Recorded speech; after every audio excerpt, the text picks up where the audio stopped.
everybody. Today I'm going over a simple technique that I like to use for creating a perspective grid without necessarily having to use a vanishing point. If you follow Green Monk on Facebook, you might have seen like an abbreviated version of this video that's just kind of a little bit shorter and snappier. I wanted to go just to a little bit more detail here. So obviously the first step here is creating just a box, a panel, whatever you want to call it. And notice the panel doesn't have to be square. Mine isn't square. It'll still work just fine. And you're going to start just by making some marks just up one side of the paper. I'm starting on the right side here, and we're just going to kind of assume the bottom of the panel is our horizon line. So if the horizon line is in a different place for you, the only way that's going to change how you do this is you just want to start making your marks at the horizon line. So here I'm starting at the horizon line at the bottom of the panel to make my marks. Those marks on the right side are about 1 inch apart, and then they're about I think 1/2 inch on this other side. It doesn't matter how far apart they are, they just need to be evenly spaced when you make these marks, and the size is really arbitrary, they just need to be smaller on one side than they are on the other. So once I've made my marks, then I start to connect my marks just by drawing some lines, and here you can kind of see how the concept works. By creating these even marks on one side and even marks on the other side and connecting them, it kind of starts indicating a vanishing point. And were we to continue these lines off of the page onto the left hand side, they would converge on a single point. So that's kind of the concept of how it works.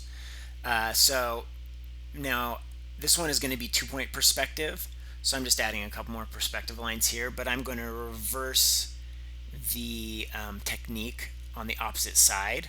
So I'm going to start by drawing some marks on the left hand side, and like I said, the most important thing is that these marks are evenly spaced and that you start them basically on the vanishing point and work your way up. Or if the vanishing point were in the middle of the page, you can work up and you can work down, but you need to start from the vanishing point. So this time around, I think the marks I was making are about 3/4 of an inch apart. A lot of times I just eyeball this too. In this case, I wanted it to make it more clear, so I just used a ruler to make it more clear, but you can eyeball this too.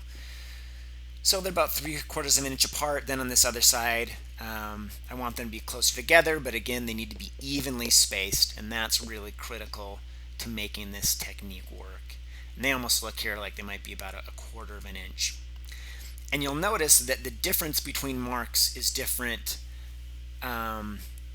from the first time I did the process to the second time I did the process. They're a little bit more dramatic the second time I'm doing with the blue pencil. They go from larger to smaller more quickly.